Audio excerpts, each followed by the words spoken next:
It's been over 10 months now since I started playing this little mobile game called Identity V. It's a game pretty similar to Dead by Daylight, but it's a lot more unique, and at first glance it appears to be designed with a Coraline-like art style in mind. Like many new players, I was attracted to the game from a crossover, but little did I know it would take over my life. In just 1 month, I was already wailing on Entomologist Kongo's skin, a choice I do not regret. Soon after said whaling, I became addicted to watching Identity V tournaments, as for me that was the best way to learn and improve at the game. And during these tournaments, there was one team that stood out among the others, and that was Team B4U. For those who don't know, Team B4U is the best team in Identity V, or sort of. They're actually the best team on the North American and European servers specifically. Since Identity V is a game made in China, most of the player base is actually in Asia, which leaves B4U in the position of being a big fish in a small pond. And while they are a powerhouse team, they don't always match up well against the hardest hitters from China and Japan.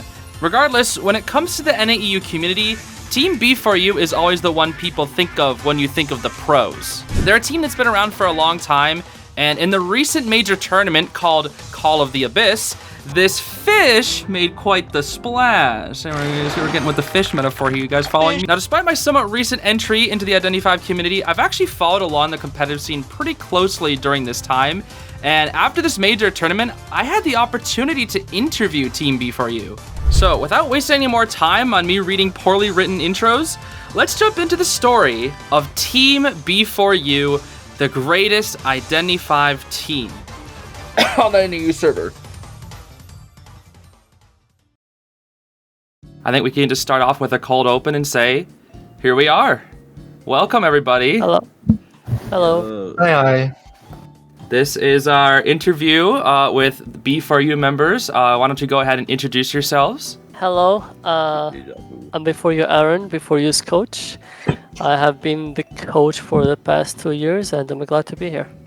Hi, everyone. I'm Schmiddy. I'm captain of B4U and one of the survivors of Team B4U. So I'm happy to be here and excited.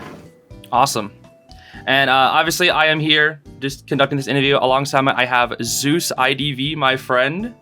Yeah, you guys already should know me, Zeus IDV here. Thank you, Zeez, for inviting me to the interview, obviously. And it's a pleasure to be here with Aron, Schmiddy, and of course you as our host. Thank you, Zeus IDV, my friend.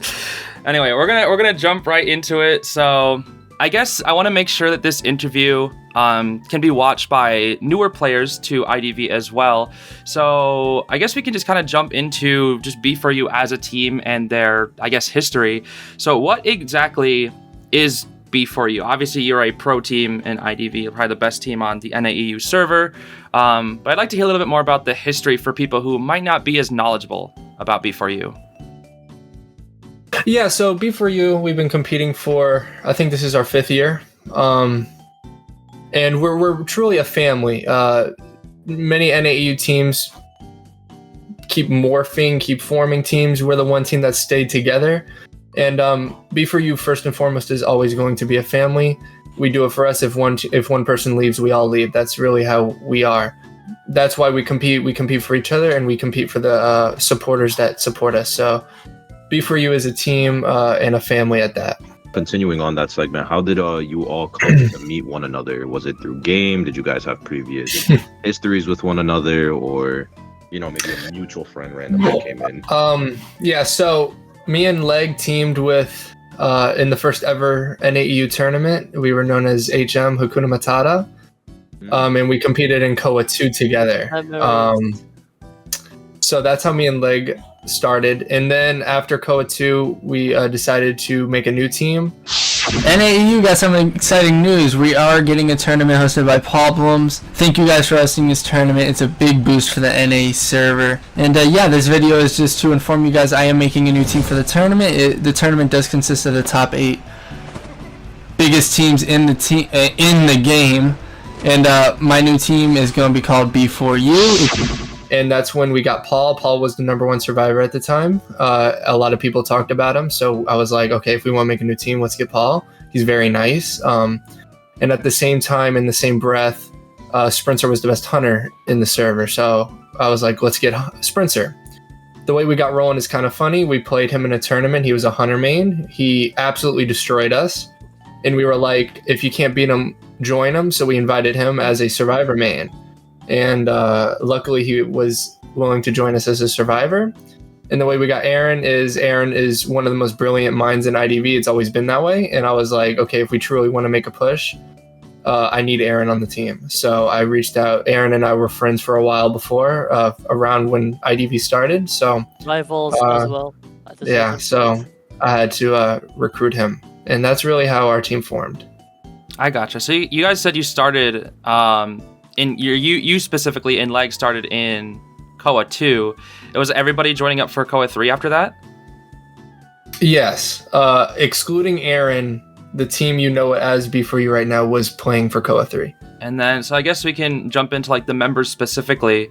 So what is everybody's role on the team? And I guess like for survivor positions, hunter positions, and like obviously like what goes into Aron's side as being the coach. Curious to hear about all of that. We in B4U don't really have specific roles, to be honest. Everyone does everything they can. For example, Schmiddy is the captain. He takes care of tape and responsibilities, but he also is a member. He plays as much as he can. He practices. He takes care of anything a coach did at a certain point as well until I joined the team. That's when I took over, for example. But right now, after like 2 years, I think our roles have pretty much solidified into what we do best, and that would be Schmiddy the captain and the kiter main on B4U. Paul would be the kiter main and support main of B4U. Leg would be also in the same position, more so a kiter than a supporter. Paul would take that position. And then Rolend would be the main rescuer of the team and the most solid rescuer we've had for the past years. And then you have me as a coach, analyst, game reviewer, everything that talks about strategy, all of that, that's usually on me. But I would like to specify that I don't do anything by myself, but it's a joint effort between me and everyone in the team. I see. So obviously being a coach, I don't think a lot of players really know what being a coach for IDV means. So if you could go into a little bit of detail regarding that, that would be awesome. So my biggest role is, at least when we do practices, that the practices are beneficial, which means we understand our mistakes, understand how to improve them, and go from there. That is like the bare minimum a coach has to do. The second thing I have to do is to choose what kind of practices we go for, what goal are we achieving, what's the point of practice basically. And then the third role would be as a leadership role, as in, deciding what kind of strategies would fit our team best after obviously discussing with our team members, and collecting ideas and running them through the team on how are we supposed to approach a certain encounter with a certain other team. For example, if we're supposed to play against CH4, I'd make a strategy, make a blueprint, and then I talk to the team members about it, because obviously at the end of the day, a coach is just the means to help the players, which are like the flower blossom. Interesting. But you also talked about like analysis of the game, and I guess does that involve like looking at other teams and their strengths and weaknesses as well?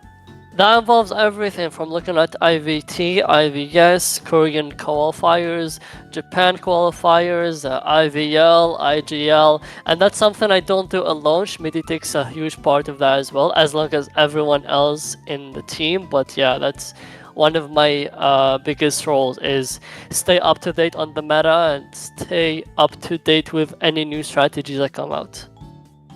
Okay. So just as like another random tangent here, just when it comes to strengths and weaknesses, what would you say is the greatest strength of B4U as a team?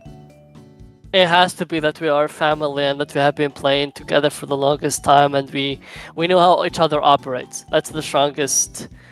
I think that's the strongest point for B4U. Just to add on to that, if we're talking specifically in game, our strength would be that, again, we know what everyone's doing. It's very easy to know that, for example, when we played TE in Leg Kite at Arms Factory, it's very easy to know that Leg doesn't have to dictate and call out where he's going specifically. We already know where he's going to go. So that helps Rolend set up for save. That helps me and Paul set up for if we have to harass or where ciphers are going to be. So us knowing what we're going to do without having to say what we're going to do is a big strength for us. Right. Yeah. I think I was chatting with Paul at one point, and he mentioned something similar where, communication is extremely important in a game like Identity 5. But he said a lot of the time, it just felt like all of you guys knew what exactly you were doing at every single time. And words weren't even needed half the time. It's just like you just knew exactly what to do, which I thought was really cool. Because I feel like for other teams, to my knowledge, they will swap players around a lot of the time. But you guys will never do that, obviously. You're a close-knit team. You guys got each other's backs, and I can see that's really respectable. There's something that's like really, really cool about that, where it doesn't feel like as professional, but it feels like it has more of a heart, I guess you could say. Yes, exactly. Emotional attachment and lockage into that kind of team right there, instead of constantly getting new player here, etc. You could say we don't really just replace people, but we work on it, and we understand our situation and we try to improve on it always. We don't just look for an easy way out. We always try to improve and to go through the hardships together. That's awesome. Yeah, so I guess like taking it back to where it all began, you were talking about KOA 2. So that was the first year that, I guess, were you known as B4U back then, or when you were in KOA 2, or like what did the early competitive years look like for you guys? KOA 2, we were known as AO. We went from HM to AO, and in KOA 2 we participated as AO. We were actually, our survivors didn't lose a single match, and we actually beat a Japan team in KOA 2. But yeah, you have to mention the reason why you guys didn't go far. Well, we had at the time we had a weaker hunter. If we had Sprintzer playing, I think we actually might be able to win KOA in KOA 2. Wow. But unfortunately, our hunter was fairly weaker at that point. Even though I loved our hunter, if we had Sprintzer, I think we win. But we got top 8, and it was fun. But yeah, only me and Leg were a part of that team. After that, everyone basically left except us. I see. So you guys were, I guess, what carried on over to creating B4U. So when it came to KOA 3, were you guys known as B4U at that time? KOA 3 came around, we were B4U, yes. Okay. And before we jump into KOA 3, just out of curiosity, the name B4U, what does that actually mean? Is there any like real meaning behind that? Because I know there are some teams out there that just have like Wolves because it sounds cool. I don't know, is there like a specific meaning behind it, or? When we first made B4U, we were like, oh, it sounds cool. But then we were like, okay, we always want to be B4U, like we want to get there before you, like we want to win before you get the win. Oh, okay. Literally, yeah. And our slogan is, you must have wings before you can fly. So we really try to stress, especially in NAEU, that it takes time to get good. In anything you do, let the wings develop and then you can fly. So you can't expect to just get first place instantly. You can't expect to be the #1 chef instantly. You can't expect to get 10 million subscribers on YouTube instantly. You have to let your wings grow. So that's what we are trying to advocate. No, that's a great message. So yeah, I guess KOA 3. Well, how did that go? So unfortunately, NAEU during KOA 3 was the people were very bad, bad as in behavior-wise. Oh, yeah. Oh dear. And NAEU was not invited to KOA 3. So B4U just stuck it out to KOA 4, but yeah, NAEU was not part of KOA 3. Wow, I actually never knew that. Interesting. Okay then, well, I guess on to KOA 4. Cool. KOA 4, I think that was the sculpture, right, Schmiddy? Yeah. Yep. Peak of Sculptor with the beginning of the fall of Dream, which is I would like to call it, like her slow start to decline. Yes. If I I would recall, have to agree. Yeah. Koa 4 was the time where Koa was still, I think, just playoffs directly. I think B4U was the winner of the qualifiers in NA pretty easily. Funny enough, that was actually when me and Schmiddy competed against each other. I was a coach of the opposing team, and we played against each other in the finals. And before we qualified, and then before you went on to face a Chinese team, I think that they made the second or the third spot in Koa that year, and unfortunately, before you got out in the first match, and then I think it was Koa 5 when they started group stage, right, Schmidty? Yeah, Koa 5's group. Do you remember what teams you guys played against? Koa 5? Yeah. It was the first time we played against Wolves. It was Wolves, AG, and then don't ask me who else. But that was the first Koa that I watched like before you play from the backstage because I wasn't back yet, and the Koa right after that is the time that I had joined. Okay. And what was the meta at the time of Koa 5? Like what was like the hunters that were strong, survivors that were strong? Koa 5 was heavy wheel meta. Like I would say the number one hunter in Koa 5 was wheel. With a mixin of like Anne and Geisha, if memory Mhm. correctly. Yeah, Alf's Geisha was very dominant in Koa 5. Yeah. All right. And that was before Flywheel, correct? I think so. Wheel was so Yeah. dominant. Flywheel destroyed Wheel. Yeah, Wheel was so It dominant. was And then like for survivors, that was mostly just like your standard S tiers that you'll see. It's or... actually Koa 5 meta. It was weird. Koa 5 was more rescuer heavy meta. That's why you saw wildlings a lot. Koa 5 also had like Merc wildling duos.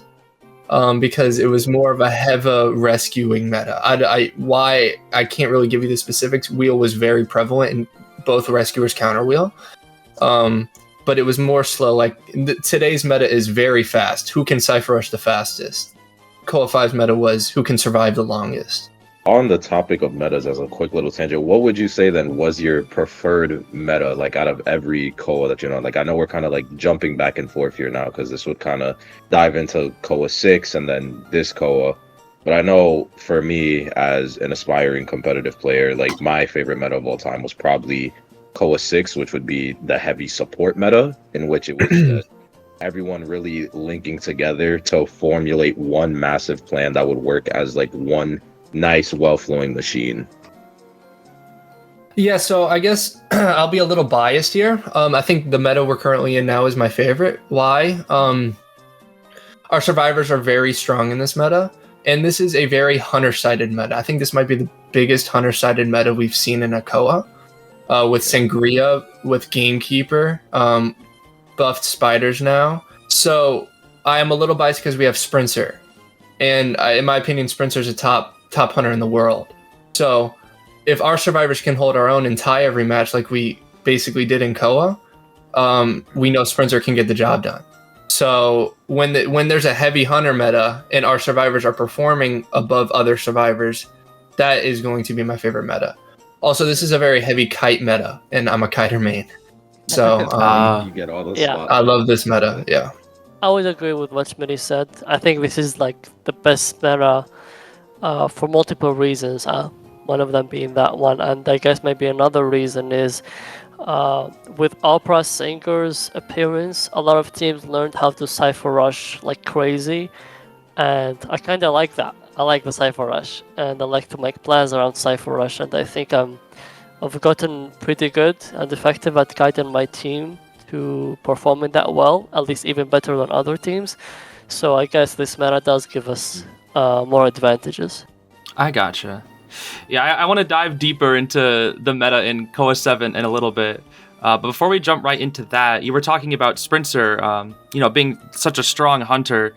And I was curious for hunters on the team. Obviously, they are the one that dictates the entire match when they're up, right? Like you guys as survivor mains can rely on your teammates, but when it comes to the hunter, it's all on them. I'm not really sure how they're able to perform under that pressure. And as Sprintzer, being one of the best hunters in the world, I believe Eli O, an NAEU commentator, really knowledgeable about the game, said he thinks that Sprintzer is top 5 in the world, which is huge. That's insane. Like that's amazing. But I can't help but wonder, does the pressure ever get to him at times, or is he just usually very calm and collected? I'm curious to hear. I mean, Sprintzer, yeah, I would agree with Eli O. I think he's a top 500 in the world. And a lot of China teams are reaching out to see if he would be willing to join their team. Now, adding on to your question, Sprintzer is the one person I've known that has like zero nerves.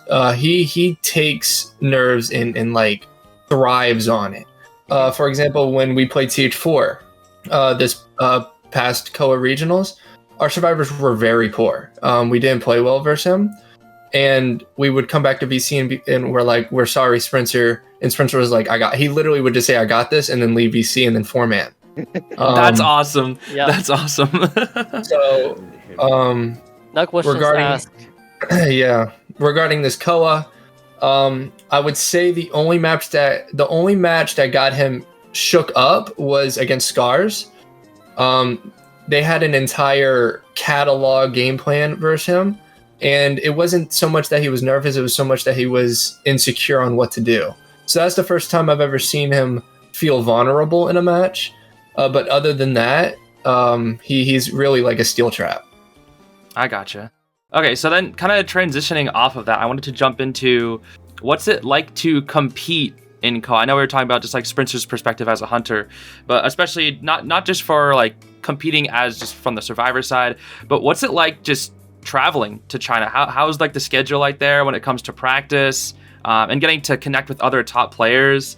I know that's like a huge kind of open thing to open here, but I don't know. It's like a lot of people, if I were a top player, what's it like? Yeah, so I mean, this is why I keep competing, right? I'm getting old, and the reason, other than being with B4U, is that we can travel and see new places. Going to China was very fun. Teams know us by name at this point, so when we got there, a bunch of teams were like, "Oh, welcome! We're so excited to see you," especially Japanese teams like RC. And the schedule there, it was wake up early, go to a photo shoot, meet fans here, go to another photo shoot, practice, lunch, practice, photo shoot again, interview, and then sleep. And that's basically our schedule for about 2 weeks leading up to KOA. And then once KOA starts, it's just the matches that we have to prepare for. And during those periods, it's not a specific schedule, but we practice probably 12 hours a day when we are in the midst of the tournament. Yeah, whether that's obviously 1v1 strategic meetings or anything else, it probably adds up to 12 hours. Pushing yourselves to the very limit, even on a quote unquote vacation, I guess you could. Yes. Yeah, Yes. I'd say this was like the hardest the team has pushed themselves. This specific KOA, there were literally no breaks. It was just everyone constantly just working on themselves harder and harder. I see. And you guys will, before like official matches, you guys will scrim with other teams, right? Yes. Yes. Yeah, I figured that was the case. And when it comes to, being at KOA, I know like you said you were practicing like 12 hours a day. But I believe I was chatting with Paul, and he said when you're not at KOA, your practice sessions are usually like 2 hours a day or something like that? Yeah, every day at least. Especially in the last month or the last 2 weeks between, the qualifiers, the NA qualifiers and the KOA itself. While also having to deal with papers. For those of us who had to deal with papers, we were doing 2 hours almost daily. Unless, we take a day off to cool down when we're like burnt out or something. But yeah, it was very intense. I see. I can only imagine how it can go from just a small portion of your day to taking up all of it. And I guess what's it like being on the stage in front of all those people and competing? I mean, being on the stage is surreal. It really is a dream. It's always, I say it constantly. Before we really got into every KOA, I would stream, which by the way, that's why I don't stream a lot. We practice so much. So I used to stream a lot. Now I don't really have the time because we're either practicing or preparing. Yeah, being on the stage is surreal. And you go on the stage and you see people holding B4U signs. you see people cheering your name. For example, when we beat Cat, you stand up and people, all you hear is B4U, and it sends goosebumps. You know that's why you do it. You know, we work so hard, and you're like, why do we work so hard? Well, that's the reason, to make our supporters as happy as they can be. That's amazing. Yeah, I know on the stream they would show little memes or artworks from people. I remember seeing, I think, like a weird meme of you as Prospector. It was a really weird. I've seen it. You've seen it? I've seen it, yeah. That's so funny. Survived 4 years. That one meme. Yeah. Oh, that is so funny. Oh my gosh. Okay. Yeah, that's so awesome to hear about. I know we kind of skipped over COA 6, but to jump into it, what was COA 6 like for B4U? I mean, yeah, COA 6 was, I would say COA 6 was the first COA that we started trying, like, quote unquote, like truly thinking we can win. And that was just a fun year. That was in Japan, which I love Japan.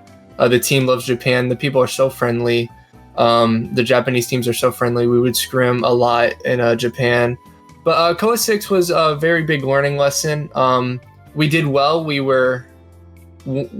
at the time almost beat GW and ZQ, which are two powerhouse teams at the time. And we started to make a name for NAU at that time, where people were like, oh, wow, NAU should have beaten these two pro teams. Maybe NAU isn't, trash like everyone says. And that's really what we're trying to get, gun for. COA 6 was also the first Call of Abyss, games that I've participated in. And like Schmiddy said, it was a big learning lesson for my experience now. But for that year specifically, it served to prove to us that at least all the work that we put in to prepare for it, which by the way is at least 8 months before the actual COA itself, all of that period is not just to prepare for qualifiers. And that's something that separates us from all these teams. If these teams are spending all this time to prepare for qualifiers, we are preparing for COA first and then the qualifiers second, because that's our biggest goal. That's the light at the end of the tunnel that we want to reach.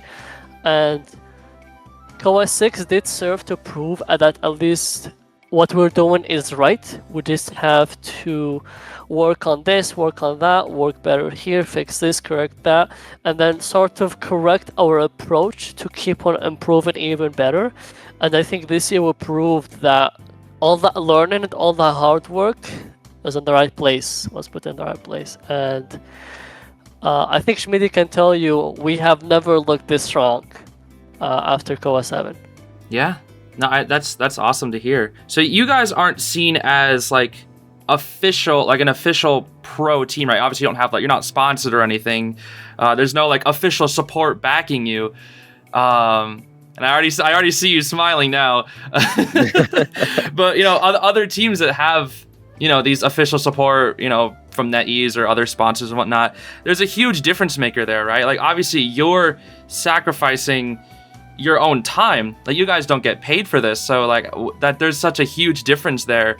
I guess where does that drive come from to somehow still compete with the best of the best without having all this official support backing you?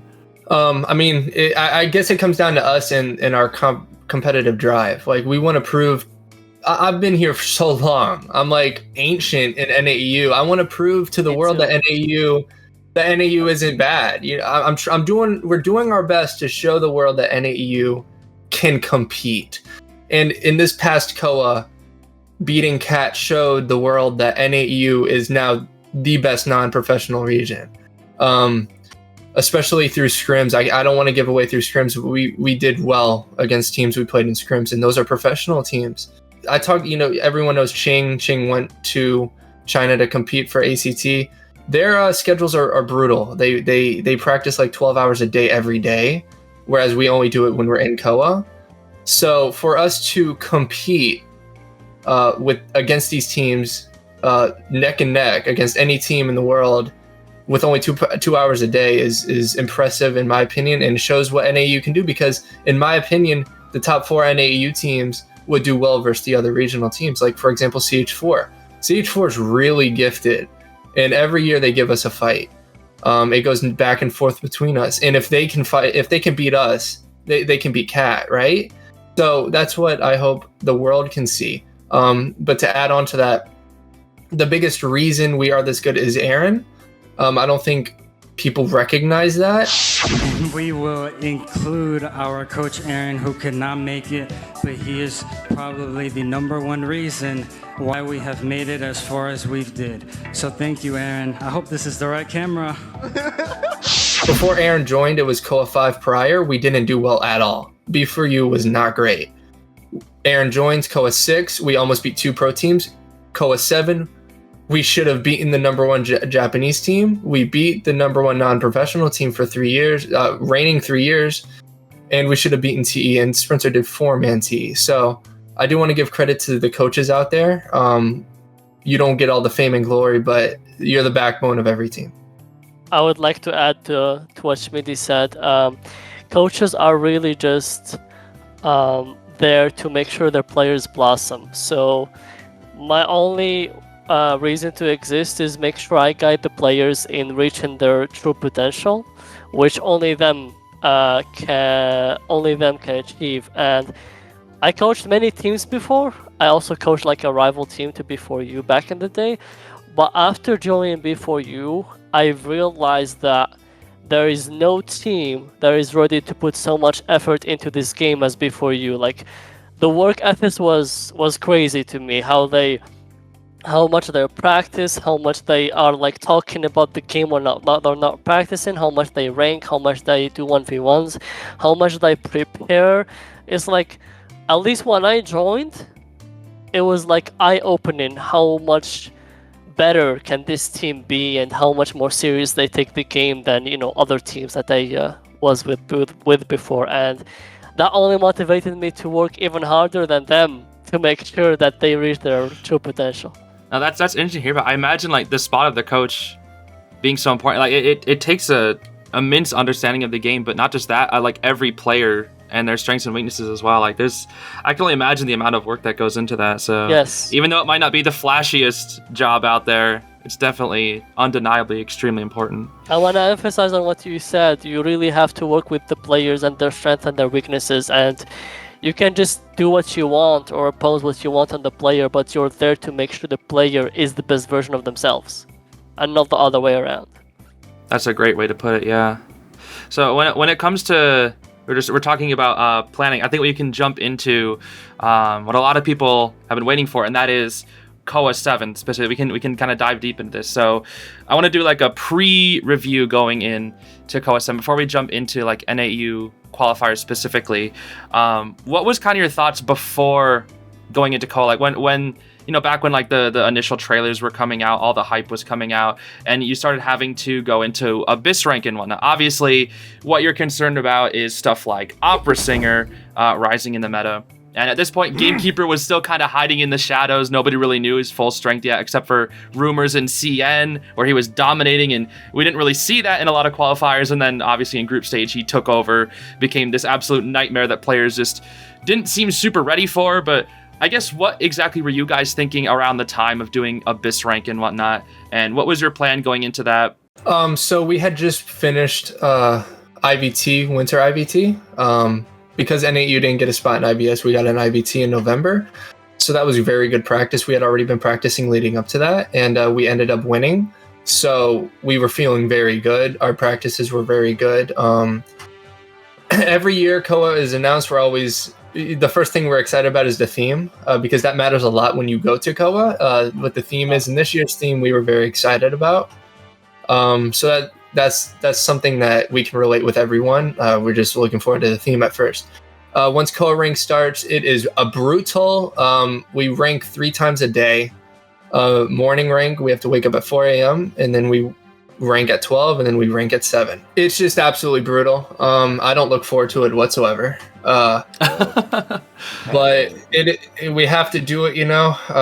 It's just one of those things that why do we do it? Well, it's worth it at the end, but that is like awful. But regarding the meta, fortunately, we're very good friends with Ling. Ling was ahead of the meta before the meta became a thing. He was already practicing Gamekeeper. So we learned a lot from him, and in preparation for Gamekeeper, we scrimmed Ling. He helped us a lot. Ling gave us insights on Gamekeeper, how to counter Gamekeeper. There was a cheesy camping strategy with Gamekeeper where you hug the wall and you hook someone and they get wall blocked into it. He showed us how to counter that. So Ling helped us with that. And at the time, Sangria was just the best hunter the world's ever seen. So we were also trying to perfect Sangria. At the time, she was formatting every region. By the time Koa offline event happened, everyone was tying Sangria. Sangria is known as a tie hunter now, more or less. But before that, she was just formatting everyone.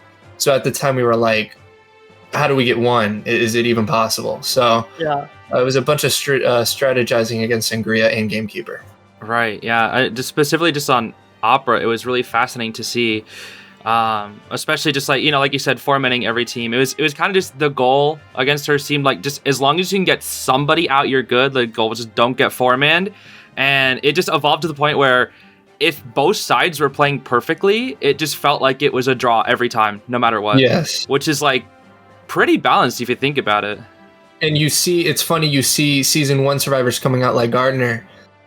Because Gardner counters her, and now Gardner's one of the best and most banned survivors, only because solely of one hunter. So she truly changed everything. And then right after Koa rank, Gamekeeper then changed everything second round. So everyone went into a Koa where first round was dictated by an OP hunter, and then second round was dictated by another OP hunter. So it really boiled down to which teams had the best Sangria and Gamekeeper at the time, which was RC, which was GG, which was TE. TE wasn't known as a super strong team until Gamekeeper came out, and then Pipe, TE's hunter, became number 1 in the world with him, and they got top 4. So that's what we were dealing with, and all the teams were dealing with. Right. And then when it comes more to the hunter side, obviously you have Sprintzer, amazing opera singer. But to my knowledge, he didn't really play that much Gamekeeper, did he? He did, but he's only played it in rank, and I don't think we have felt that his Gamekeeper was specifically in a good time to play in like an international tournament anyways.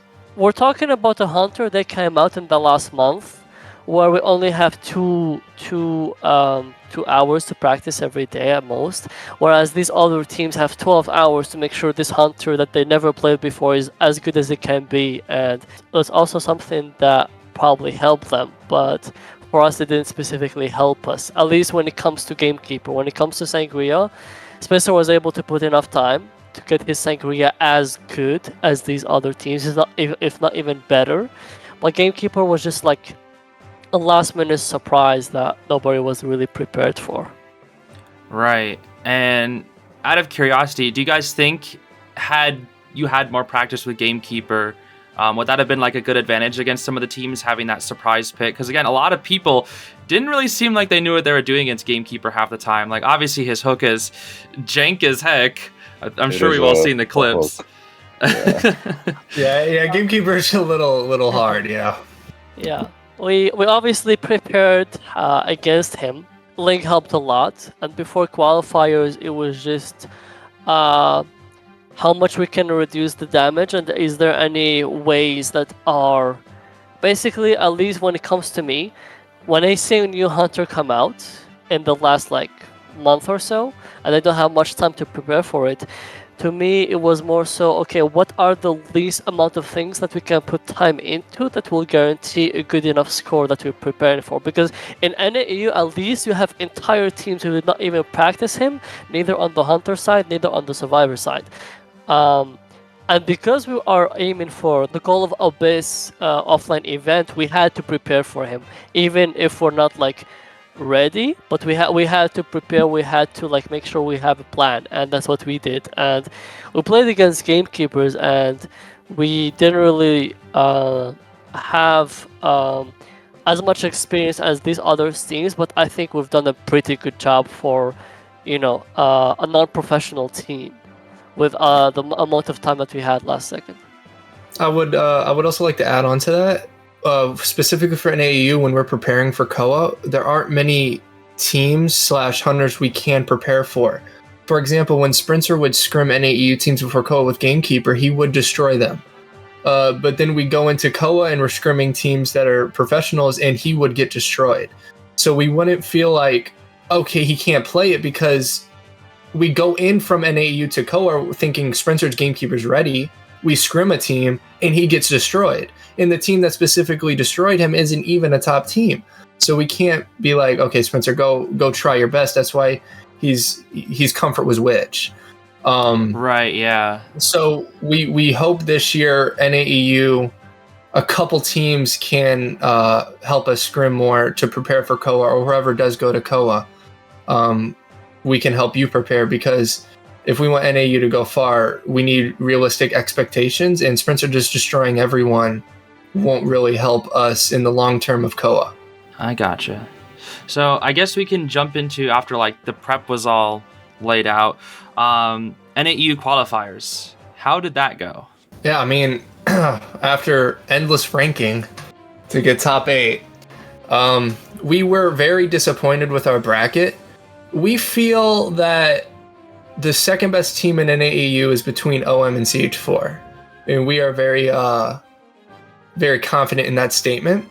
And we have gotten CH4 4 times in a row in tournaments, whether it be IVT and or KOA. And if we are confident we're going to win, that means, in our opinion, the second best team is CH4 is not going to go to KOA, because, again, we're playing them. So we hope next qualifiers that if we do stay as a team, we hope that we don't get CH4. Now, to touch back onto it, when we were prepping for RV, we know RV survivors, but we underestimated 7 Lu.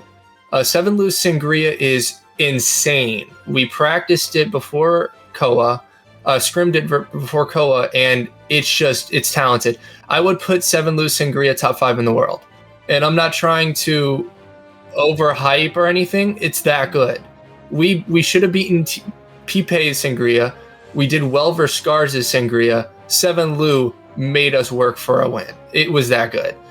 So I want to give credit to RV and 7 Lu. I hope 7 Lu can perform very well this upcoming tournament and KOA.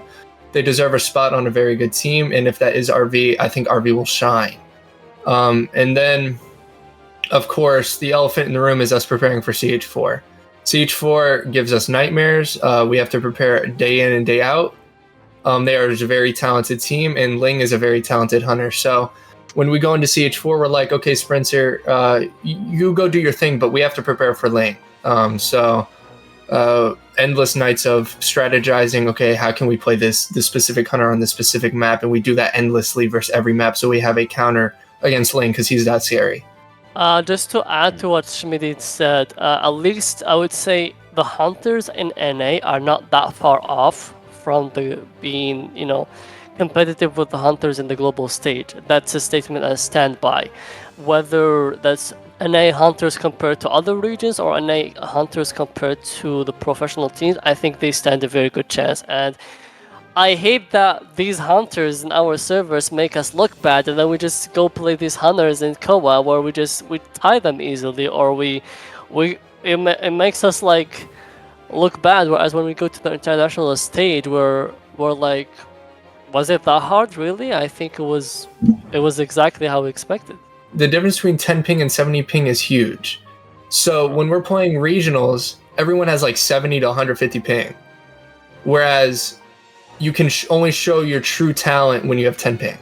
Like if Ling had 10 ping or if Muxin had 10 ping, they would do so much better, right? And the same for survivors. Whereas it really comes down to whose ping's better in the regionals at the end of the day.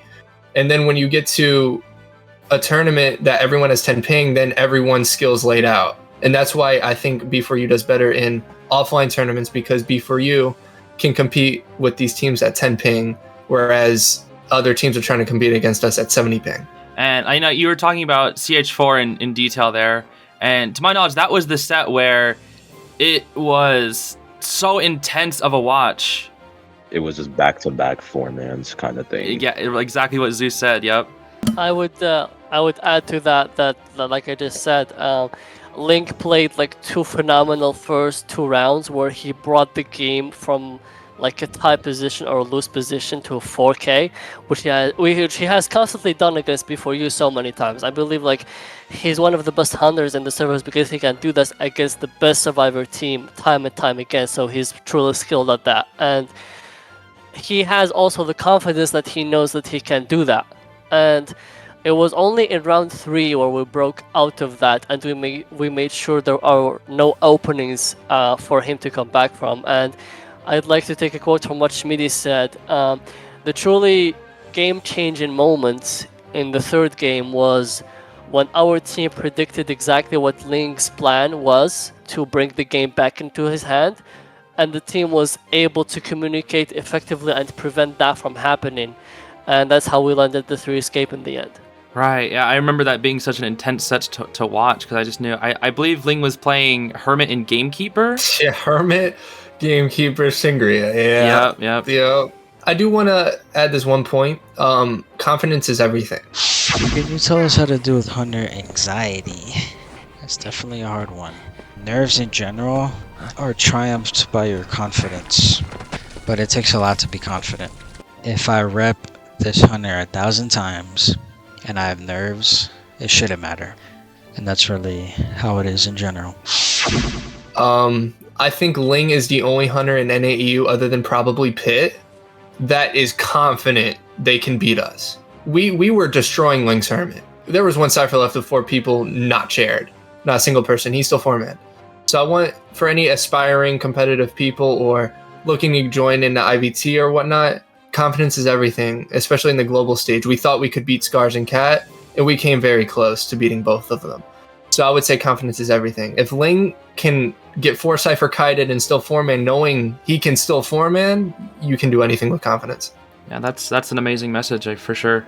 So yeah, once the quals for NAU were over, how are you guys feeling? Relieved. Proud for the potential that the survivors played, because even though the result did not match, at least our performance did show up. And at least when I was looking in the backstage, I did not look at my survivors like they fumbled, but I looked more so at them like they achieved what we were looking for. They just didn't bring it back home in some of the rounds, and they managed to bring it home in the last round, which I was proud of, obviously, as a coach who's watching with everyone else at the same time. Moving in to group stage, the big finals of KOA 7. Obviously, you guys are moving to a different country. You're gonna have to adapt to a new schedule, obviously, with it being a different time zone. Just that on its own, I imagine, can be rough, having to adjust your entire schedule, do these 12-hour practices. Just a new environment. Everything is just changing all so fast, and you're forced to perform at the best of your ability going into group stage. Like, how does that all feel? I mean, we are blessed that we have the opportunity to compete for NAEU. So first and foremost, we are thankful we are able to go. The time change effects this year were hard. We were up at like 3 a.m. and then we'd fall asleep one day at 9 a.m. and then we'd fall asleep at 9 p.m. It was truly, and then scheduling, you have to stay up all day because you have this long schedule that everyone needs to do, and we're going separate places. Like, we're not as a team all day, like, oh, Paul has to go over here. Oh, I have to go over here. Oh, I have to go 2 hours away. Oh, Paul has to go an hour away. Oh, we'll be back at dinner to practice. So we're fighting sleep and all that, but it got better. Mainly, we prepared teams in order. So our first match was TE. We heavy prepared TE.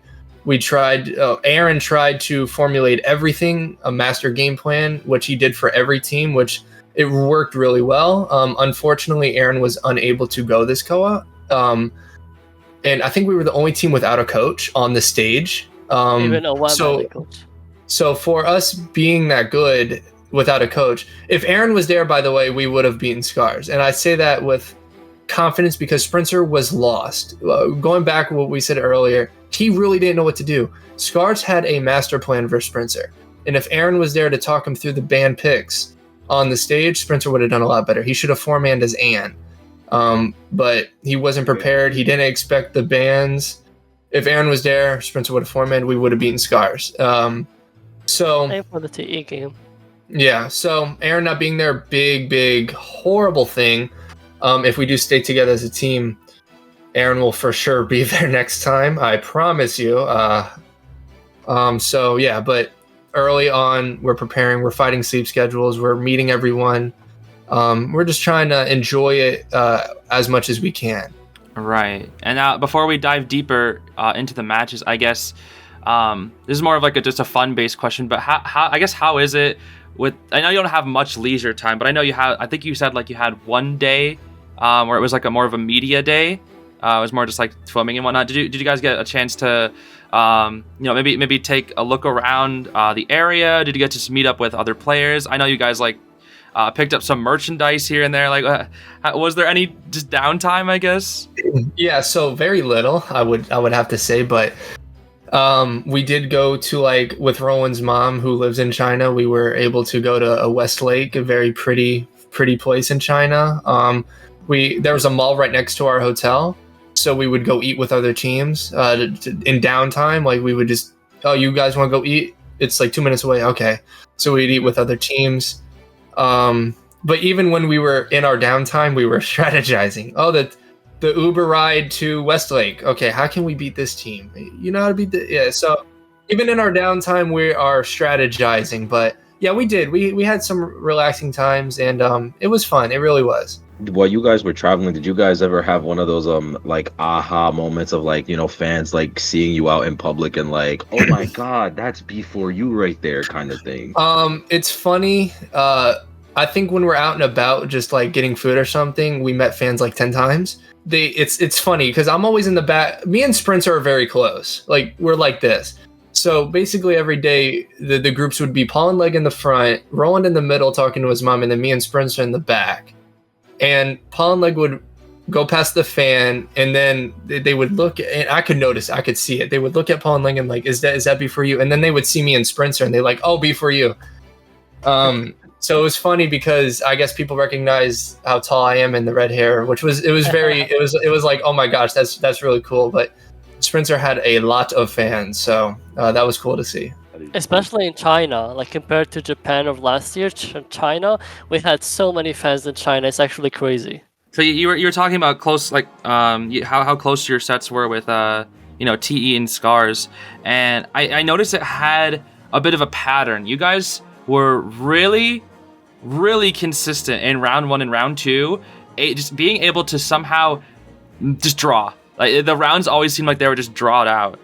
Yeah, I'm going to dedicate that to Aron. Aron had a master plan versus every single team, and we executed well. When we beat, for example, Cat's Hunter on Leo's memory as Sangria, like we were one of the first teams to beat Sangria in Koa, and we were very proud of that. And the other times, we have strategies that will get us a tie.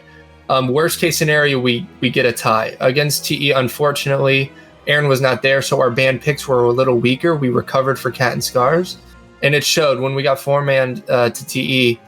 We went Composer. That was a bad pick. I put blame on myself. That was a bad pick, but we recovered for Cat and Scars. And yeah, versus Cat and Scars, especially Scars, we were able to tie every round. And that's a combination of our confidence versus Sangria and our knowledge of Scars. We knew Laddie was a BQ main, so what did we do? We countered BQ with Night Watch picks as well. So he kind of go BQ or Night Watch. We'll counter the BQ because we're scared of it, and we'll take the Night Watch, and we did very well.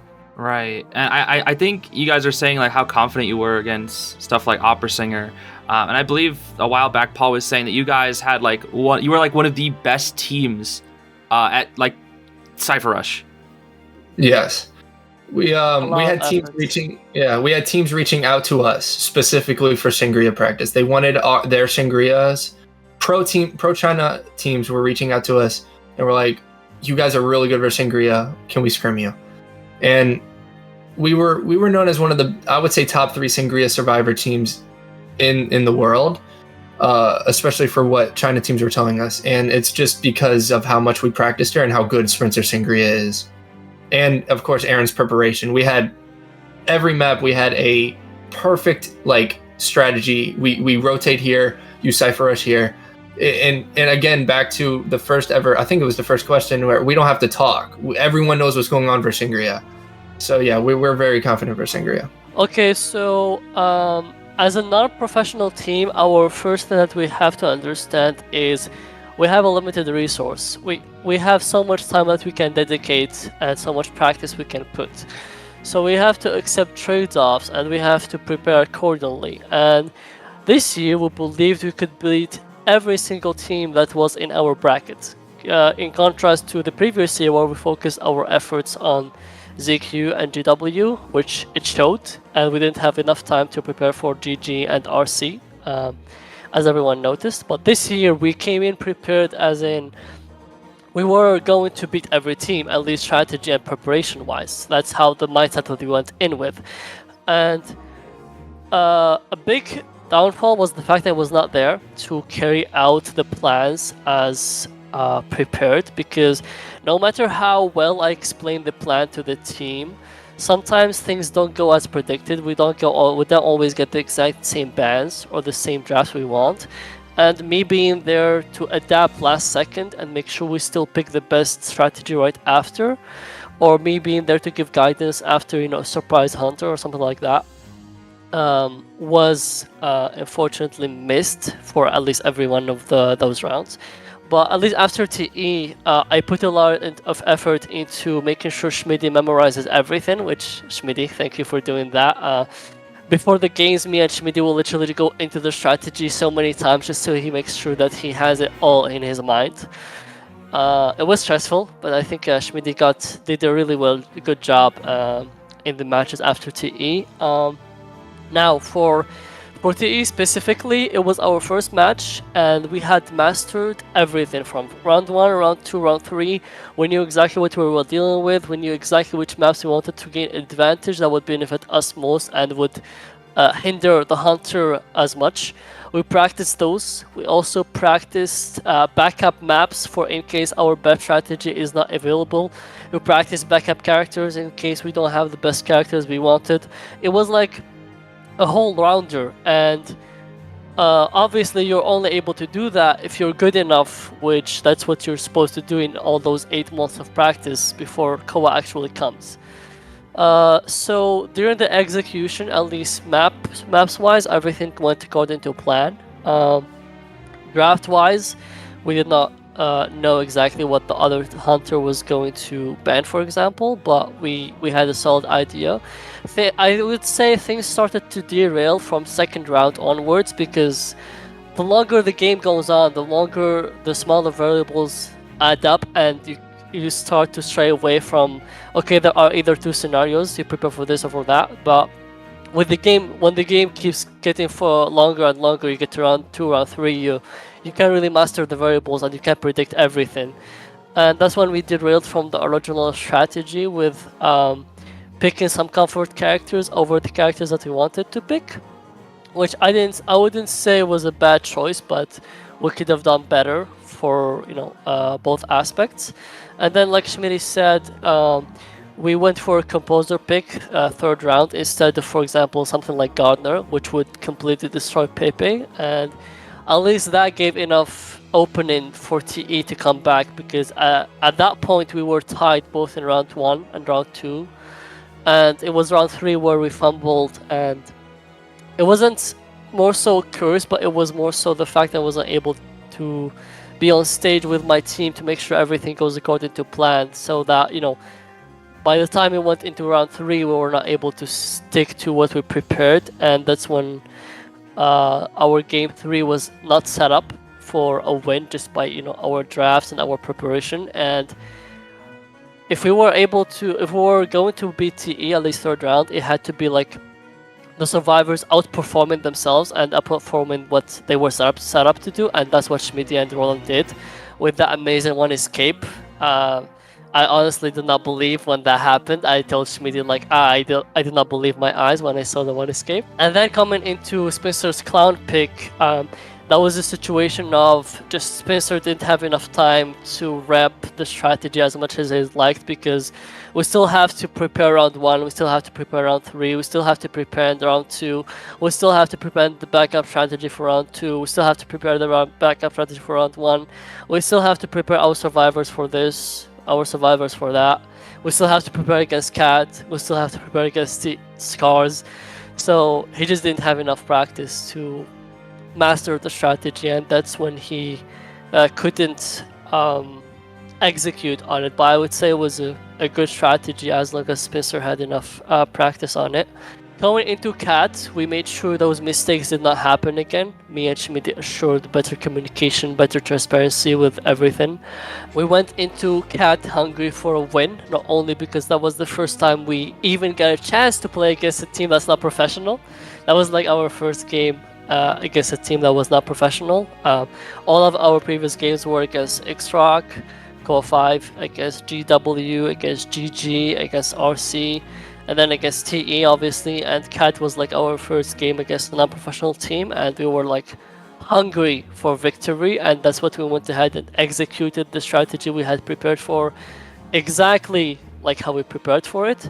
We picked the map specifically for S10K's Fool's Gold. We knew he was a Fool's Gold main, and he was thinking about playing it either with it or with Wax or with Sangria, so we prepared accordingly. I would like to give a shout out to Muxen, who has helped us a lot with the Fool's Gold preparation, whether it comes to scrims or whether it comes to draft picks. So thank you, Muxen. Nothing really to say. The plan worked out exactly like how it was supposed to be, and that's how we achieved the victory after B4U's execution matched the practices and the hard efforts they put in. For Scars, we knew Scars was a team that would be a very consistent team that we would end up tying all rounds against, and we only had a solid chance to beat them in our map pick because unfortunately we didn't have map pick. We lost map pick against Scars. So the only round where we could like bring something forth was second round, and like Schmiddy said, we prepared everything for his BQ, we prepared for his Night Watch, we executed on it. We could have maybe pushed for a win better, but now we understand how to play that even better. And our win potential came from Sprintzer with his answer prize pick. Like everyone said, it was an amazing prediction, and he went against like triple flywheel as Anne, which is like heaven for him. But unfortunately, he wasn't able to execute again due to lack of practice and due to the fact that he doesn't skim these professional teams as much. And even if we play in NA against these teams, or even if he plays against us, that does not equate enough practice for him to shine on the global stage versus different Survivor teams who play way more than him and who know how to play almost perfectly in every situation.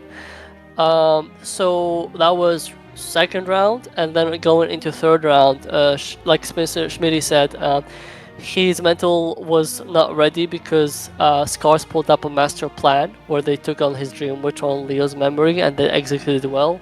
He was even able to equalize and put himself in a position where he can still tie, where it would have allowed us to just push for round 4, where we would have map pick and we could execute on our backup strategy, because we did prepare a fourth round map where we thought that we might end up tying all rounds and going to round number 3. And unfortunately, our survivors also had to push for more than a tie in that game, which is why we got four-man in the last round. And then after all of that effort, we tried to get our best against Wolves, but we did fall short in the end, and the tiredness and the level of preparation against Wolves was not the same as these other teams. And that was pretty much our summary of the whole games that we played against all these teams. I hope we made NA proud by almost beating Scars, who got... Two of the teams in our bracket got top 4. So I think B4U keeps getting the short end of the stick with brackets, but we'll take it head on. Like Aron said, Cat was the first non-professional team we've ever played. Out of my 5 COAs, I've played 1 non-professional team, and we did really well versus them. And Cat was known as the team that was the best non-professional team because they beat anyone else that is non-professional. Like last COA, they beat GH. The COA before that, they beat GH and the Taiwanese team. So B4U 2-0ing Cat and winning in a significant fashion goes to show that NA definitely is the best non-professional region. Right, yeah. So I guess the first question that I had, because like I know earlier in their bracket, Wolves wasn't performing as well. You know, as somebody who's like won tournaments in the past, it didn't seem like they were performing at their peak. And I was saying, when I was watching your set, I think that you guys on a different day would beat Wolves. I don't know. Would you guys agree with that, or do you think there's like a stronger chance maybe on a different day you'd beat Wolves? Or so the first 2 matches Wolves played. You notice one of their survivors wasn't playing, one of their main ones. He had COVID.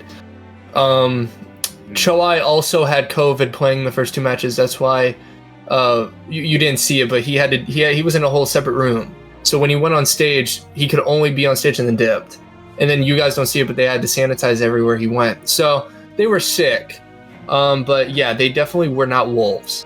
I'm very adamant. I don't think it depends who we play. It depends what day we play them. If we played Wolves, one of our first 2 matches, I believe we can beat them. Consistently, our worst match is always our last match. Last COA, our last match was RC. We got destroyed. This COA, our last match was Wolves. We got destroyed, and it's because we don't prepare as much as we can, because all we need is 2 wins. And Wolves is a powerhouse. So we're like, okay, let's prepare for Scars. Let's prepare for TE. Let's prepare for Cat. And then if it comes down to Wolves, we'll just see. It did come down to Wolves. Yeah, it did come down to Wolves, unfortunately. But Choai is crazy good at Clown. I don't really know how we're supposed to prepare for that. I'm going to be honest. We don't really have a Clown like that in NAEU. And there's not really a Clown like that in the world.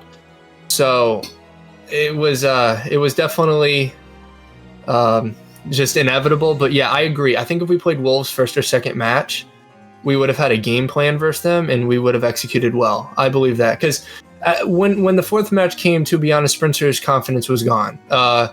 He blames himself for the Scars loss, and he was just not the same person after the Scars loss. So he just wasn't, the vibes weren't there, if you could put it like that. Like we were going into that match like, I was doing my best to boost morale, but after the Scars lost, that hurt. So, yeah, but to answer your question, yeah, we could have beaten Wolves, I think, if it was the first 2 matches. The first 2 matches, I believe we could have beaten any team except GG. GG seems different. I could definitely see it just on a different day. It does kind of suck that, like, while the gas is running out of the tank, you have to go up against like Wolves, the strongest one in the bracket. If that was Cat, it would have been different, but it's Wolves, so we gotta, yeah.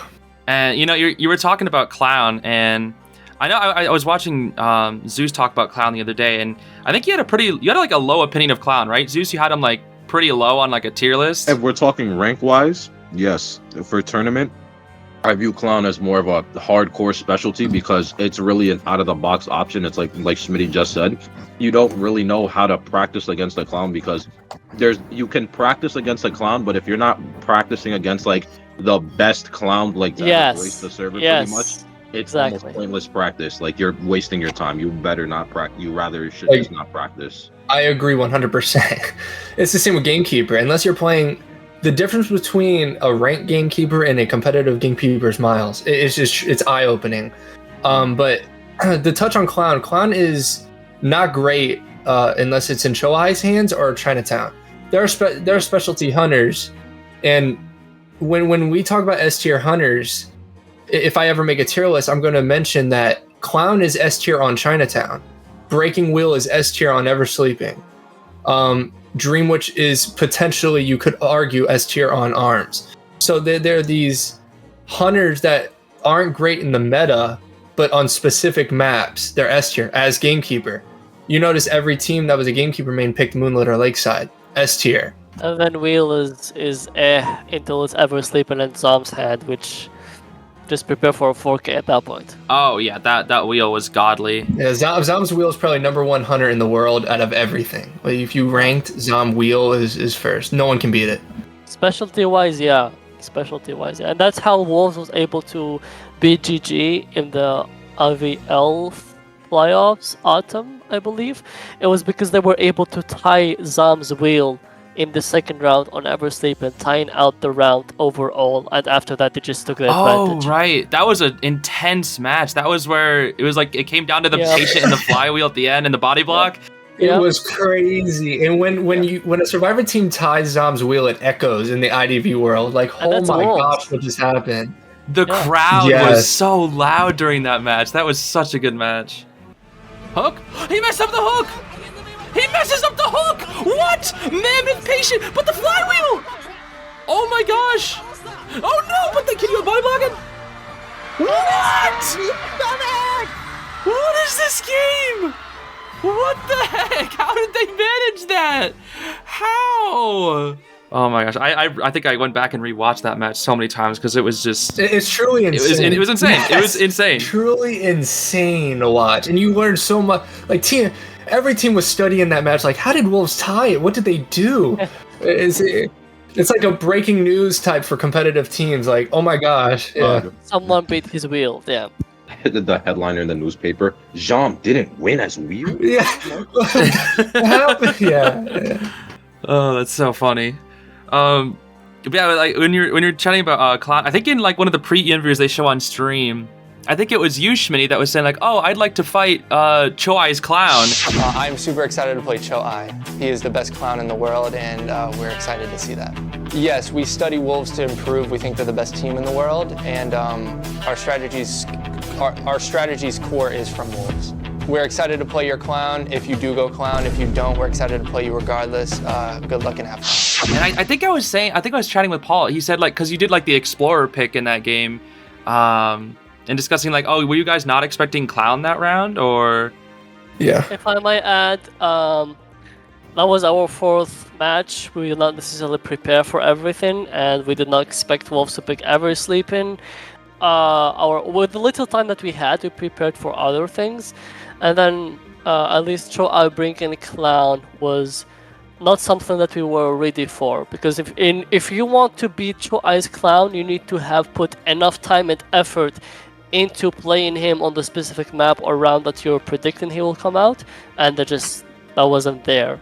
Schmiddy, you go ahead. Yeah, I mean, I said I want to play Choai's clown because I mean it's exciting. It's like when you think of hunter mains, you think of specialty hunters, you think of Zom's wheel, you think of Choai's clown, you think of AKA's hermit, you think of Sprintzer's witch.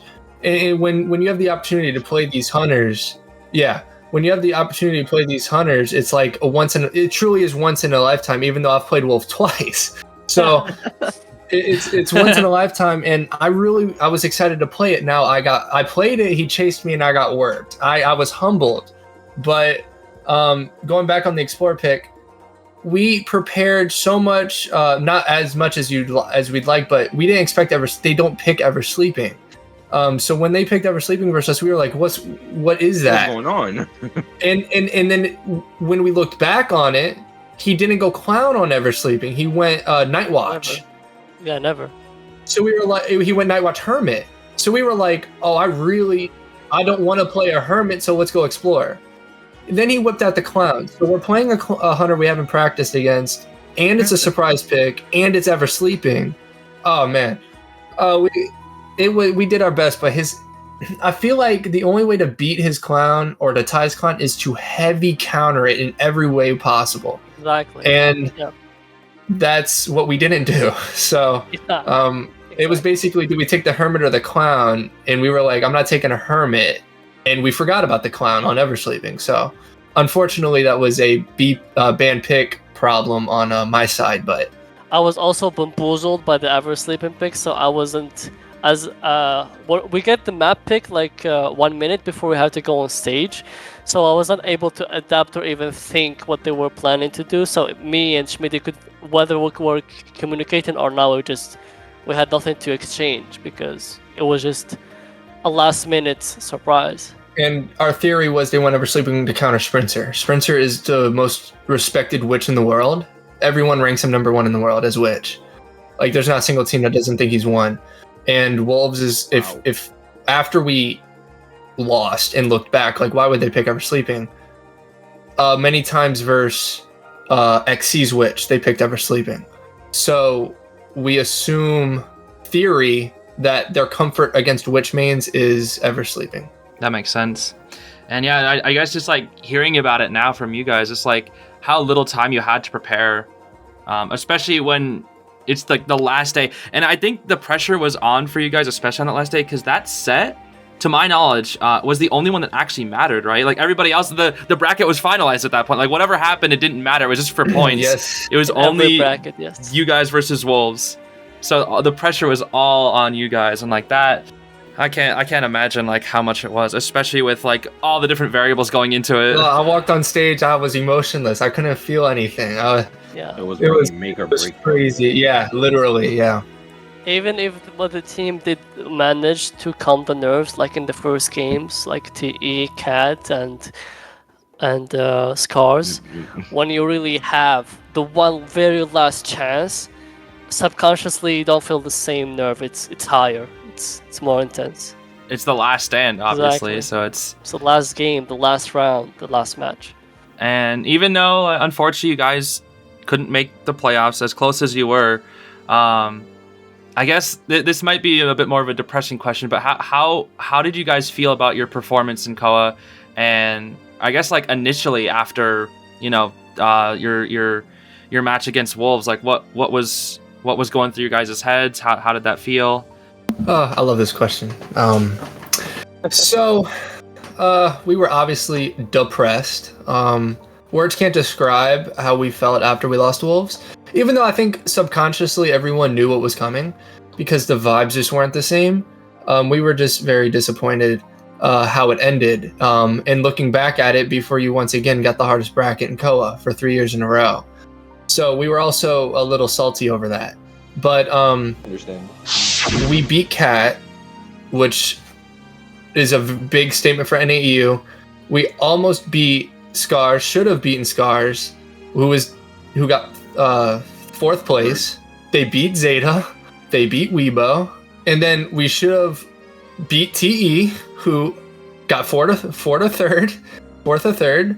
So we were very proud of how we performed, especially being an NAEU team who's not sponsored or professional.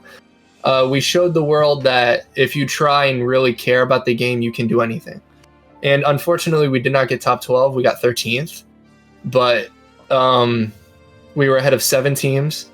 And next go, if we do stay together, we're going to make sure that we make NAU proud, because it can't be a worse bracket than the one we got this year. And if we should have gotten out of this bracket, we can get out of any bracket. It's a curse, dude. It's a curse. But yeah, no, I think like from a spectator's perspective, I was really happy with how you guys performed. It was so fun to just like cheer from the sidelines, and I know all of NAEU like had you guys back. It was so much fun. A little fun fact: while we were playing Cat, we were watching your stream just to see what was going on and how people were reacting to us finally winning. So we were tuning in. A couple of Japanese players were also watching your stream because they were like, "What are you watching?" And we were showing you off. So No, yeah, I don't want them to know about me. Yeah, we were like, yes, paid off. yes. So we do appreciate it. We heard everything and we are thankful. Truly, it means the world to us. I was just happy to cheer for you guys. It was so fun. You guys really did, put on a Thank show. you. I know that's not what you're there for, but you definitely did, at least from just a Thank you. spectator's perspective. So I know a lot. You've been mentioning through this interview, sort of like if there's this next tournament, if this happens, if we go to next KOA. There's been a lot of rumors circling around about what the future of B4U is, and I've heard like stuff said like you guys are quitting, or some like, oh, would they just disband? And I know you say you guys are a family, so if one person quits, you're all going to quit. Like that's how you say it works. So can you confirm what the future of B4U is? Is it still uncertain? We've been doing this for a long time, and This might be our last ride, so I'm excited, but we don't know if this is our last one, so we're going to do our best and we'll fight. such an amazing time at COA 7. I hope you guys did appreciate us like we appreciate you guys. The support was unreal. I don't know if this is it for B4U, but we will for sure keep posting and keep you guys updated. Thank you so much.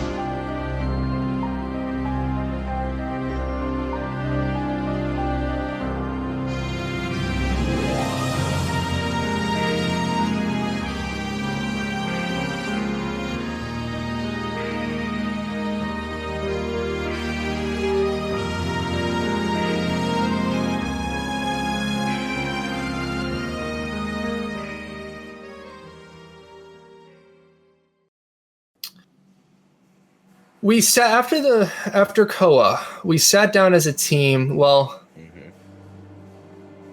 me and Rolend had a photo shoot after Cat Match, and we talked, and we were like, "Is this the end for B4U?"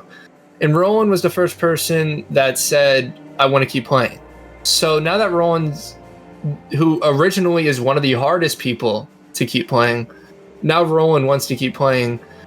So I'm like, okay, let me see what the team thinks. And after our performance at COA, I think even though we did lose, everyone was like, oh my gosh, we did so well. We can't end like this. We went into this COA thinking it was our last. We really did. That's why we tried so hard. We lost weight practicing. We didn't eat. We were going stupid for this COA because we were like, this is our last. We owe it to ourselves and we owe it to NA and all of our supporters. So after COA, we had a team meeting, I would say a week or two after COA, and we were like, what are we doing? I had to specifically ask Aron because Aron was on the fence, and I'm like, B4U was bad before Aron joined. We can't do it without you. So once I got Aron to agree, we basically had a team discussion, like, what's the future? And everyone agreed that we will go on one more year to prove that we can do it. And we will go stupid hard this year. So I'm excited to see what we can do.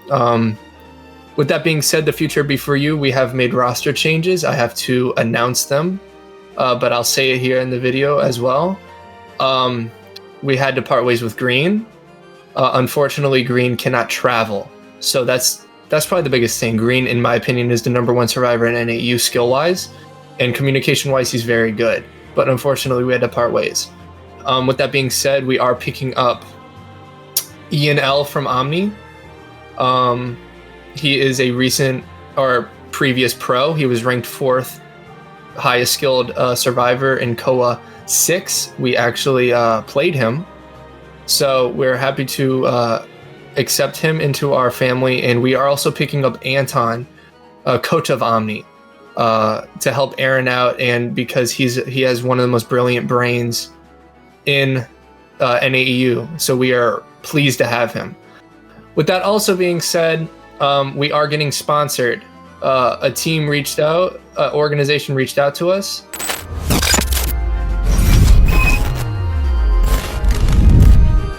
Hi everyone, it's Schmiddy, captain and survivor of Team Rival. Yes, I know it's going to get getting used to, but we are sponsored by Team Rival. I hope all the fans come and support us in our next tournaments.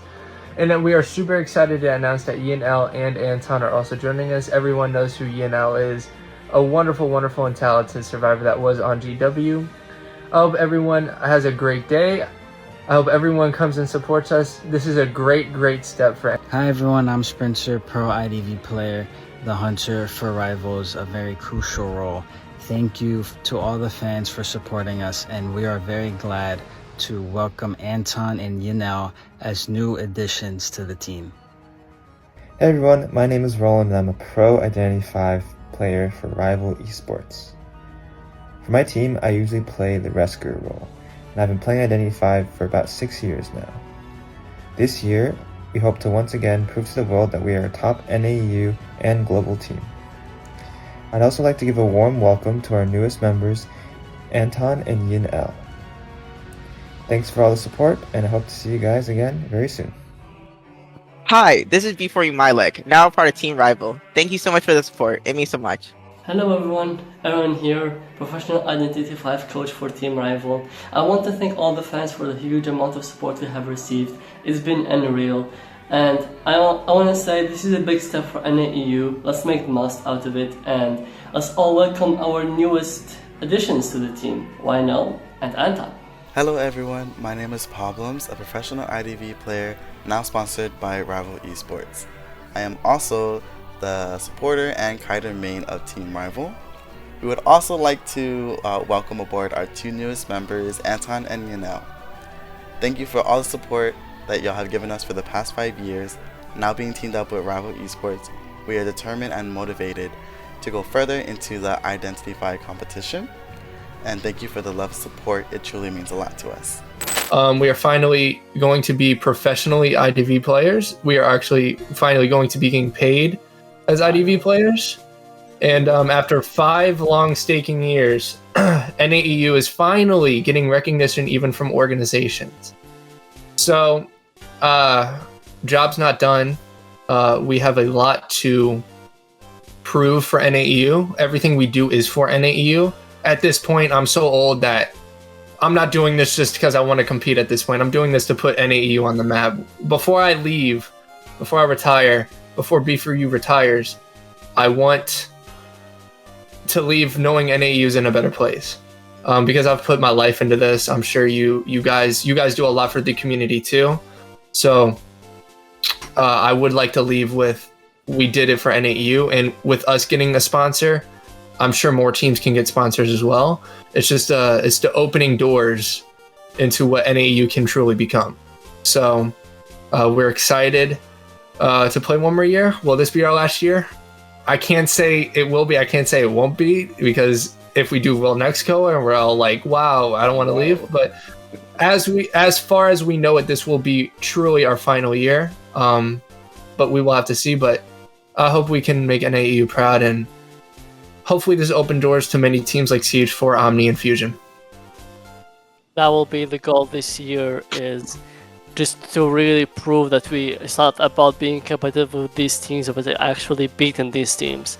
Even though you're not put in or don't have as much time as them, but just because of sheer will and sheer effort, you can still make it count and you can still come out on top.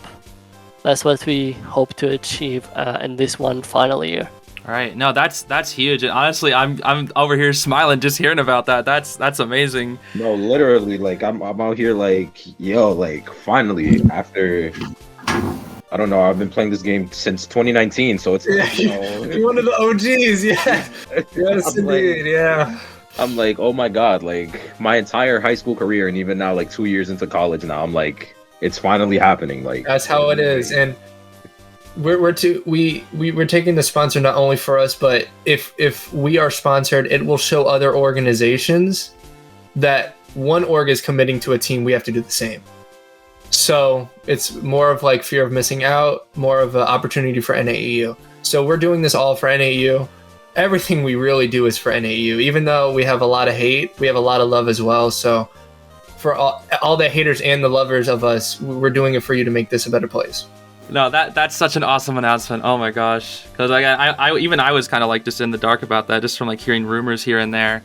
So it's really good to hear like the confirmation, and I hope your announcement of this goes well. I hope people are really excited for it. You guys are the pioneers of like NAEU, and you know, getting an actual sponsorship, like that's crazy to hear about now. I guess like where does this all come from? Like why go so far for your server when you could just, you know, take it back, or, you know, just chillax now after performing well for so many years?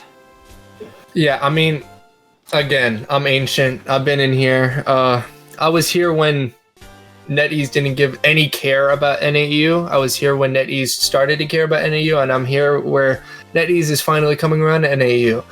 And us showing NetEase specifically that an NAEU team can get a sponsor. We're not professionals. You have to pay attention to us, because now NAEU will be the only team with a professional team outside of Japan and China. Southeast Asia doesn't have one. Hong Kong doesn't have one. Korea doesn't have one.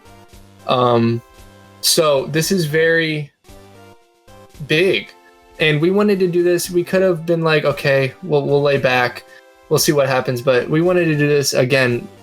NA deserves it. NetEase does not give us enough respect, and I've been here trying to fight that for 5 years, and now it's going to be 6. So I'm doing my best. B4U's doing their best. We have gone through everything you could possibly imagine in behind the scenes with NetEase, of us advocating for it. People love to hate on B4U, I think, because we win. And I always love to see the underdogs win. But regardless of the haters or the lovers, B4U is here for you guys, and you know 5% of what we're trying to do behind the scenes. Trying to get more tournaments, trying to get a league, trying to, by the way, the reason we have 2 COA teams is because of B4U. We fought for that hard, and no one knows that, and I'm okay if no one knows that. It's just, I'm glad that we are now getting the respect we deserve. 2 COA teams was a big step for NAEU. Now we need another big step. That's a sponsor. What comes after sponsor, who knows? But we're trying our hardest to make it. Yeah, a league would be amazing. If we get a league, more teams will get sponsored, right?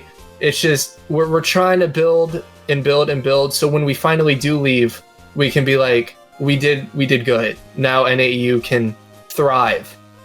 So we're really trying. But yeah. Now, I'm just thinking of a world where you guys just aren't as passionate, or just never came together. And what would that look like for NAEU? Like, it's crazy how one team, how you guys are pushing so hard for this, and like without you guys pioneering like this, what would that look like? What, like, I can't even begin to think. Like, it's exciting. As someone who's like still relatively new to the game, it's really exciting. I mean, it's a good question to ask, and I can't say that B4U's done everything. NAEU shows a lot of, the competitive scene of NAEU shows that they care. Every IVT and COA, the teams that are participating in are trying, right? I don't know how it would look. I would hate to say that would look different. But hopefully with this and everything that the teams hear, that the teams can start helping us as well. We have a lot of connections in the other regions, and I'm sure that has helped why we have gotten where we are and what we've done with NAEU and how we've helped. But hopefully this just shows NAEU, the teams and competitive, that we're really trying, and you guys can, now that we're here, you guys are going to elevate too. So that's what we hope to establish. But how would it be different? I have no idea. Would we have 2 COA teams? I don't know. Would we get 2 IVTs because of no IVS? I don't know. So we'll have to see. And like Schmiddy said, at least when we do leave, we hope that the team can take the torch after us. I guess, like, just since we're nearing the end of the interview here, what's the next step for B4U? Obviously, like, there's some summer tournaments coming up. I'm not really sure what you guys are going to be entering. If you're entering like all of them, I guess where are we going to see you guys next? The next step would be winning Call of Abyss offline event. That's the next step. That's on the pedestal is COA. Yeah, we truly have the confidence thinking we can win. From scrims of top teams to beating Cat to should have beaten Scars, and then scrimming people that beat Scars in IJL and beating them, we're confident. Short-minded IVTs next. We have the confidence to destroy in that. We should, and we hope to be dominant in that. And then after that would be IVS. NAEU did not get an invitation to IVS last year because it was the China World Cup, or the Asian World Cup. So NAEU wasn't a part of that, but NAEU should be a part of this IVS. And if we are invited, our goal is to get number 1, because if NAEU gets number 1 or number 2 in IVS, that'll shock the world. And we believe we can do it, and a lot of teams around the world believe we can do it. We just hope NAEU can also believe we can do it, because it seems NAEU's the people that support us last around the world. So that's our next steps. Put NAEU on the map. We have socials in China now. We have a Weibo and a Bilibili. We have a lot of support there. So I guess as a community, B4U is trying to make NAEU big, make fans enjoy us and all that. because fans are starting to watch NAU streams. I know a couple fans in China watch your streams because of us talking about you. And so we're going to start streaming as well and just get our name out there, get NAU loud and proud. Like Schmiddy said, we're gonna go as far as we can. We're gonna take our confidence and potential to as far as we can take it, and we'll just go there and prove what we can, that we can do really well, and that we're not like a team to neglect and forget. And we'll show them that what we have, what it takes. Yeah, no, that all sounds just so amazing, especially just for like the NAU scene as a whole. Because yeah, I know as just like a newer person to this community, it's been so fun just getting to learn about not just like the history of it, but like how it's adapting, how it's changing like right now before my eyes. And you know, even getting to be a part of that as a creator is really awesome. And I know Zeus is like really excited for it, especially as like someone who's been playing the game for so long. It's all really cool. The future looks bright, I guess is what I'm saying. That's really awesome to hear. So I guess like just for final questions, where can we support all of you guys, all the members of B4U? What's the best way for us to support you, not just as fans, but you know, just as people in the NAU server? How can we support you guys, since you guys are always supporting us? I mean, this Koa, we saw it a lot in simply in the chats. Go B4U. We unfortunately, one of our two of our teammates is very invested in what the community says. I try to tone it out, but a couple of our teammates are like very emotional about what the community thinks. And before our tournaments, they're looking at chats. And this year specifically, there were a lot of support, and that in turn made us play better. Believe it or not, this one person I can't name, this one person is very emotional based on how other people are. And he saw the support, he went out, and he played very well. Yeah, when we stream, me and Paul stream, that also tuning in, I would also love to rank with you. Even though you're new, you're making a big impact, and ranking with you would be amazing. Just for fun. Yeah, that would be fun, but just know that you'll have to hard carry. He's lying. I'll go. He's lying. Yeah. I'll go thief. Bro, I 30-second kited a Wu Chang with no presence yesterday. Come on, man. That never hit champion kited a Hydra for 4.5 ciphers. So What's crazy about NAEU rank is some Manticores are as good as Hydras. Yeah. It just depends how much you play. It really like I can name like 5 really good hunters in the server, and then everyone else is probably like, you know, if you just rank to rank, the competitive hunters, you can tell the difference between a competitive hunter and a rank hunter. It is night and day. Really so like a rank hunter in Hydra is going to be the same as a rank hunter in Manticore. I promise you. The only difference would be if they compete, and you'll know pretty quickly if they compete. Even some Smurf, like I know a couple hunters who Smurf so they can practice, especially for Ivy. Ivy's permaban, so hunters are starting to practice Ivy. They need to Smurf. So you might be playing very good hunters that are Smurfing. So I guess just for final thoughts, any final comments that you guys wanted to share before we end it off? I guess for me, thank you for all the support, for those who you support. If you don't support us, make sure to at least support someone from NAEU. We don't need all the support from NAU. We just need you to support NAU because you're in this server with us. So even if you don't support us, even if you don't support CH4 or any competitive team at all, just showing support to the community you're in can do so much. Because going back to KOA 3, the reason NAU did not get a KOA was not because of one team, not because of 2 teams. It was because as a whole community, NAU was super toxic at the time. So they did not want to show other regions how toxic we were at the time. So going back to there, if you don't support us or anyone else, just support NAEU, support creators like the ones hosting this video, support the small creators, go on Twitch. Sometimes I go to Twitch and I just subscribe to people who have 1 or 2 viewers because I want to show like you're streaming, even though you have 1 or 2 followers, you're still putting an effort to us. So I try to give back when I can. So just stay optimistic with NAU and keep supporting NAU. And for our end, I would say we'll continue to strive for improvement. We'll hold ourselves to a higher standard.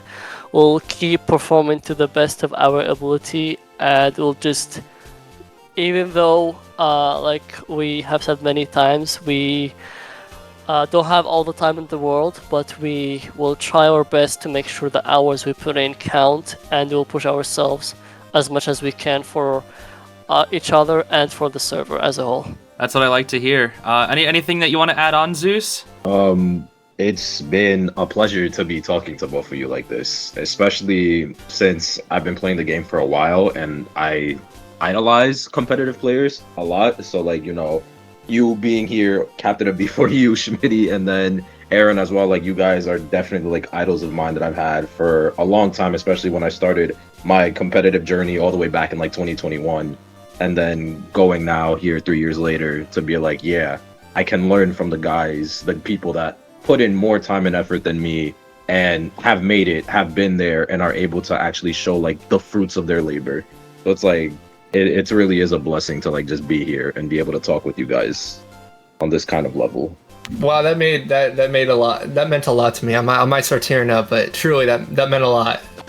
Really, more than you know. Yeah, I'm sure there's a whole lot of people that feel very similar. It's really something what you guys do, not just for the server, but just like just all of it. It's really awesome. But yeah, I guess that's gonna be the end of the interview. Obviously, thank you everybody for watching, and huge thanks to everybody coming out. Both Aron, Schmiddy, and Zeus being my co-host here. It was really fun getting to talk with you guys, getting to learn more, not just about the history of B4U, but what the future looks like as well as just for NAU as a whole. So huge thanks to you guys coming out, and I wish you luck in your future. Thank you. Future's looking pretty bright for you guys, so I'm really excited for your guys' next steps. Thank you, truly. And I know I'm going to be rooting you guys on. I know Zeus is going to be, and I hope a lot of the fans in the comments, I hope all of you cheering you guys on. And I'll be sure to put, like, you know, if you want to go support B4U, I'll be sure to link, like, you know, I know Schmidty's going to be streaming, Paul's going to be streaming, and of course, all that good stuff. And same with Zeus, of course. I know Zeus is always doing competitive rank and whatnot, so be sure to check out Zeus as well. Just huge thanks to everyone for coming out. This was awesome. And yeah, I think that's going to be it. Just huge thanks for watching, everybody. I appreciate it. And yeah, that's going to be it. I guess we'll see you later. Alligators. Bye-bye.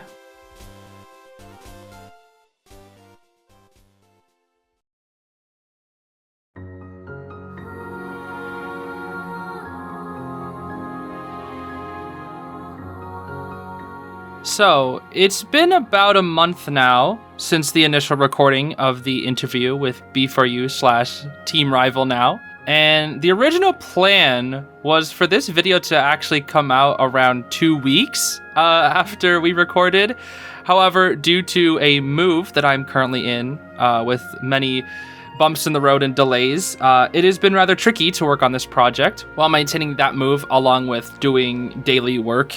It's been rather difficult, but I also think it has given me a chance to improve the video more as I've been able to interact with B4U a little bit more. So to add a personal footnote here at the end of the video, I really have grown attached to B4U as a team while working on this project. I did a lot of research into their previous tournaments, into their team, and it's been really fun to look into their history and see what this team has accomplished and what they have stood for all these years and what they are accomplishing now.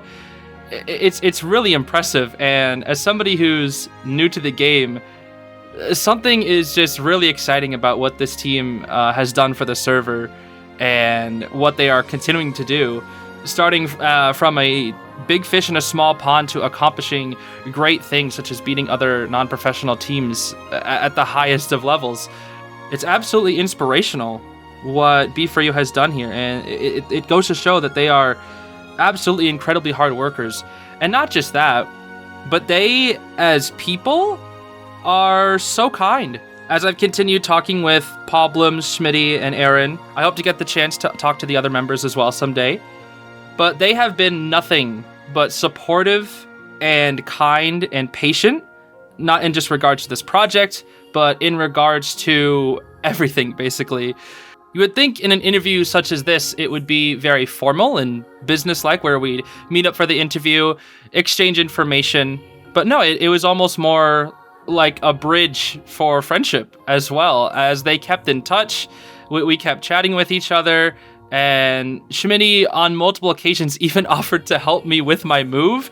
Not that he could really do much since we live in different states, but just the offer alone on multiple occasions was so kind. And I felt such a huge sense of gratitude toward the constant support and patience that they have given to me while this project has going on. And I've been tuning into some of the recent streams that both Sprintzer, Schmiddy, and Paul have had, and I always have a great time while I watch their streams. The energy is always very positive, but very fun. You can tell that they truly are a family with how they interact with each other. It's been an absolute pleasure getting to meet them and getting to do this video about B4U's history and how they did in COA and where they're going in the future. So I just wanted to put that personal footnote in there that I myself have become one of their biggest fans, I guess you could say, now, and hopefully a friend as well. I think it's really cool what they've done. And I also want to ask all of you watching who have made it this far, first off, thank you so much for watching, even to this very ending. But if you can, support Team Rival, Team Rival, formerly known as B4U.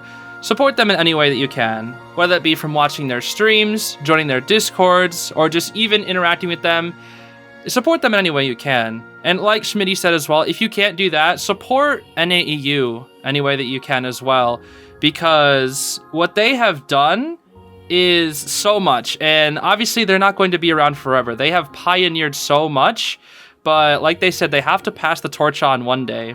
So I really hope people take away from this video that we as a community can grow together and walk into a brighter future. As cheesy as that sounds, I truly think that what B4U has done has made me believe in a brighter future for the NAEU server, despite how it's been over the years. So that's about all I really wanted to say for this final epilogue here. And as for Team Rival, a huge thank you to all you've done so far and all that you are continuing to do.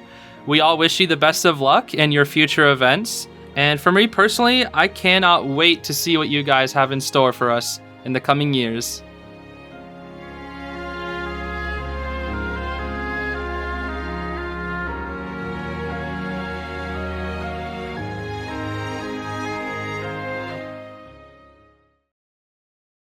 And there we go. I hope the recording didn't fail, because I am not doing those 2 hours again.